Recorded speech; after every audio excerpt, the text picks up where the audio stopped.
Hello everyone, welcome to the Radiant Souls podcast. We have Shannon Curtis with us today. Hello Shannon, how are you doing? I'm great. Thank you so much for having me. And what do you think about Breathawake? Oh, I was so honored to be here today to speak, but to see the beautiful people that showed up in the pouring rain today and were willing to put meditation first and what it means to them, it really warmed my heart to be a part of that, and all the kids, and just what a beautiful event that y'all put on, and great organization. Thank you so much for sharing your story and being vulnerable and teaching us and reminding us that vulnerability is strength and the story of strength beyond limits. So before we dive into how you got into this path, what was like your life before you got into meditation or the spiritual path? I would think my life, the one word that keeps coming through is chaos. I think chaos was everything around me, to where spirituality and meditation brought it back to peace. And so it taught me, before I still have chaos in my life, the difference is I know how to find the peace, where before it felt like I was lost in a storm.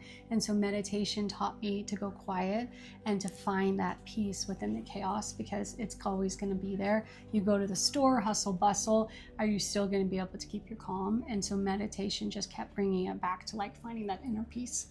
Great. So what was that one point in your life that pushed you to seek this path? The meditation path. I think that it was wanting deeper, and my fiance and I, he kind of introduced it to me, but the biggest difference was we found how it worked for us. That was the difference. Was I found something, and I started with music that moved my soul.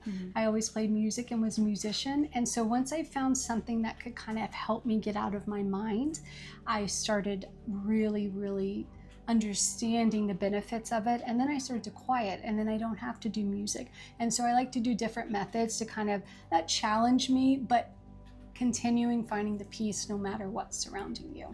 So that's really what I was looking for. I felt my life, I was a little lost, and I didn't know how to shut off the quiet.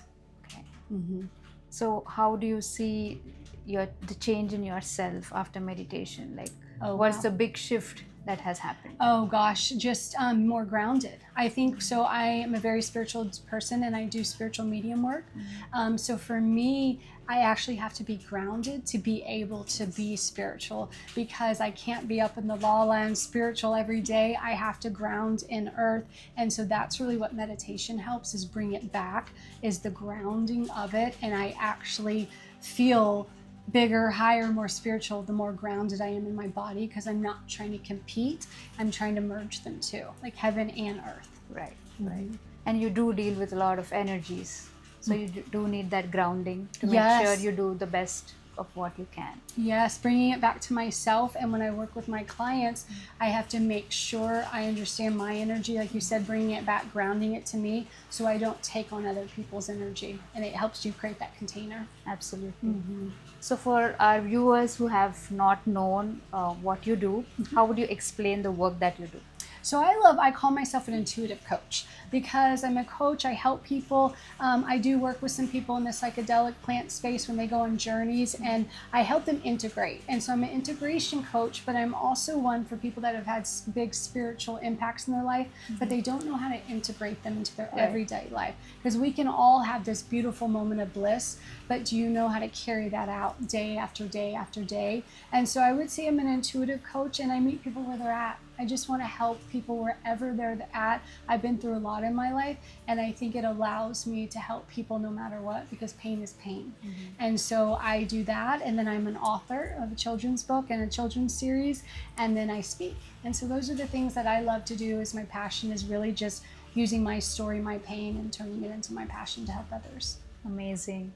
So if there are 3 takeaways from your entire life journey, what would they be? Oh man, that's a hard one, because there's so many. But for me, I always bring it back to love.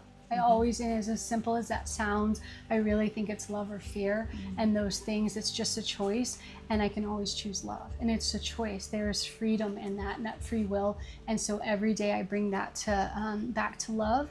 And then I would say being your most authentic self. because none of this matters if I'm not happy with who I am. I can have the best house, the best cars, the best job, but if I'm not really doing what's passionate, it's not going to serve me. And so that's one, the being authentic. And then the other one's the feelings. We talk about we're humans. We are supposed to. I am a spiritual being having a human experience. And so the experience of being human is the beautiful ray of all the emotions. And so I welcome that. It's just not being scared to feel and bringing it back to love and being your most authentic self are the three things that I would really have someone walk away with. That's awesome. So in your life journey or in this path, what are some 3 books that you read and would recommend to everyone? Okay, so one, Conversations with God, that changed my life. By neildonaldwalsh. I was struggling kind of with spirituality, with religion, and thinking I was maybe going to go to hell, or there was this thing that I had with God that it just wasn't fitting the relationship, the God of my understanding. And so I read this book, and it really was about, a person having a conversation with God on a piece of paper, and it ended up being a book. And it changed my life. It opened up that I get to have the God of my understanding. It's what he feels like to me. So that's a good one. Trying to think, it's actually funny. I don't read as much as I do. I always say I want to be the book instead of read the book.